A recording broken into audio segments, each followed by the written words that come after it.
Hello, ആദ്യമേ തന്നെ എല്ലാവർക്കും ഈദ് മുബാറക്ക് ആശംസിക്കുന്നു. അപ്പം ഇന്ന് എന്താ എല്ലാവർക്കും സ്പെഷ്യൽ? അപ്പോൾ ഞാൻ ഇന്ന് ഈദ് സ്പെഷ്യലായിട്ട് നമുക്ക് നല്ലൊരു ബീഫ് കറി ഉണ്ടാക്കാമെന്ന് വിചാരിച്ചു.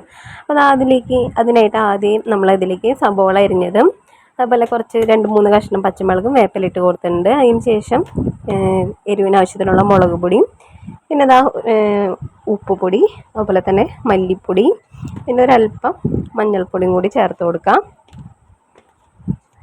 അപ്പോൾ നമുക്ക് വേണമെങ്കിൽ മല്ലിയും മുളകും ചൂടാക്കിയിട്ടായാലും ചേർത്ത് കൊടുക്കാം കേട്ടോ. പിന്നെ ഒരു മണത്തിന് വേണ്ടി കുറച്ച് ഗരം മസാല ഒഴിച്ച് കൊടുത്തിട്ടുണ്ട്. പിന്നെ നമ്മുടെ ഇറച്ചി നല്ല സോഫ്റ്റായിട്ട് വരാനായിട്ട് വിനാഗിരിയും പിന്നെ ഒരു തക്കാളി അരിഞ്ഞതും പിന്നെ ഇത് വെളുത്തുള്ളി കേട്ടോ. വെളുത്തുള്ളി വേണമെങ്കിൽ മുഴുവനോടെ ഇട്ട് കൊടുക്കാം, അല്ലാന്നുണ്ടെങ്കിൽ ഇതേപോലെ നടുകീറിയിട്ടായാലും നമുക്ക് ഇട്ട് കൊടുക്കാം. നല്ലൊരു ടേസ്റ്റ് കേട്ടോ. ഞാൻ എപ്പോഴും ബീഫ് കറി വയ്ക്കുന്നത് ഈ ഒരു രീതിയിലാണ് കേട്ടോ. ഇനി വേണമെങ്കിൽ അതിലേക്ക് കുറച്ച് വെളിച്ചെണ്ണ ഒഴിക്കാം. പിന്നെ ഞാൻ ഇഞ്ചി വെളുത്തുള്ളി പേസ്റ്റാണ് ചേർത്ത് കൊടുത്തേക്കുന്നത്. ഇതിൽ അത്യാവശ്യം നന്നായി നെയ്യുള്ള കാരണം ഞാൻ വേറെ വെളിച്ചെണ്ണയും കാര്യങ്ങളൊന്നും ഒഴിച്ചിട്ടില്ല കേട്ടോ. ഇനി ഇതിനെ കൈവച്ച് നമുക്ക് നന്നായി മിക്സാക്കി എടുക്കാം. വേണമെങ്കിൽ ഒരു 10-15 മിനിറ്റ് ഇത് നമുക്ക് ഇങ്ങനെ കുഴച്ചതിന് ശേഷം മാറ്റി വയ്ക്കാം. അതല്ല സമയമില്ല എന്നുണ്ടെങ്കിൽ നമുക്ക് ഡയറക്റ്റ് കുഴച്ചതിന് ശേഷം ഇതിനെ കുക്കറിലിട്ട് വേവിച്ചെടുക്കാം കേട്ടോ. അപ്പം ഞാനിപ്പോൾ റെസ്റ്റ് ചെയ്യാനൊന്നും മാറ്റി വയ്ക്കുന്നില്ല, വേഗം തന്നെ റെഡിയാക്കി എടുക്കാനാണ് പോകുന്നത് കേട്ടോ. ഇനി നമുക്കിതിനെ കുക്കറിലിട്ട് ഒരു 4-5 വിസിൽ വരെ വേവിച്ചെടുക്കാം.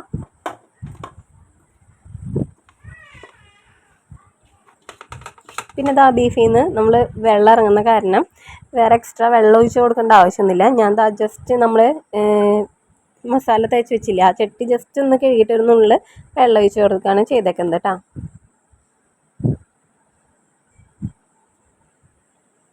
അങ്ങനെ ബീഫ് വേവുന്നത് വരുന്ന സമയം കൊണ്ട് ചീനച്ചട്ടി അടുപ്പത്ത് വെച്ച് വെളിച്ചെണ്ണ ഒഴിച്ച് കൊടുത്തിട്ടുണ്ട്. അതിലേക്ക് നമ്മൾ സബോള അരിഞ്ഞതും അതുപോലെ പച്ചമുളകും വേപ്പിലും കൂടി ഇട്ട് കൊടുത്തിട്ടുണ്ട്.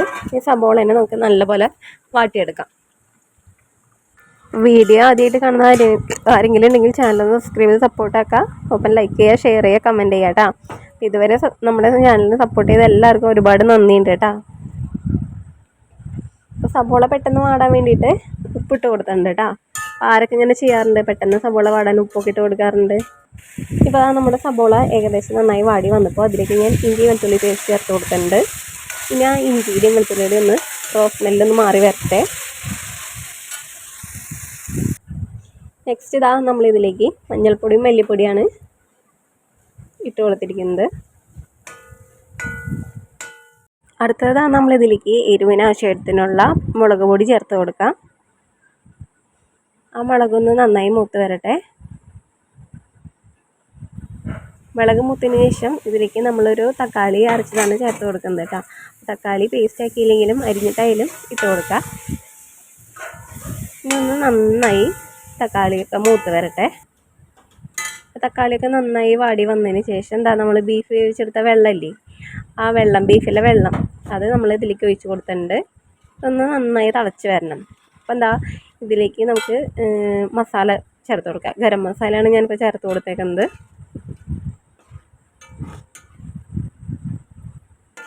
അതേപോലെ ഉപ്പ് നോക്കിയിട്ട് ഉപ്പില്ല എന്നുണ്ടെങ്കിൽ ഉപ്പെല്ലാം ചേർത്ത് കൊടുക്കാം കേട്ടോ. അപ്പോൾ മസാല കുറവാന്ന് തോന്നിക്കഴിഞ്ഞാൽ കുറച്ചും കൂടി ചേർത്ത് കൊടുത്തതാണ്.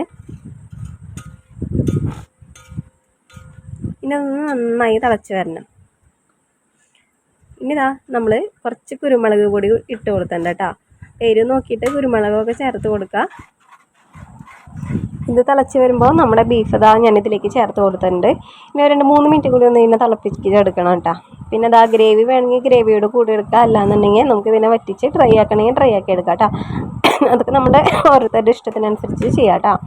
അപ്പം ഞാൻ കുറച്ച് ഗ്രേവിയോട് കൂടിയാണ് എടുക്കുന്നത്. അപ്പോൾ നമ്മുടെ കറി ഇവിടെ റെഡി ആയിട്ടുണ്ട്. കണ്ട കുറച്ച് ഞാനിവിടെ വറ്റിച്ചെടുത്തിട്ടുണ്ട്. വേണമെങ്കിൽ ഇനി ഇതിനെ ഒന്നും കൂടി നമ്മൾ അടുപ്പത്ത് വെച്ച് വരട്ടി എടുക്കുക. അപ്പോൾ നല്ല കറുത്ത കളറിലായിട്ട് വരും.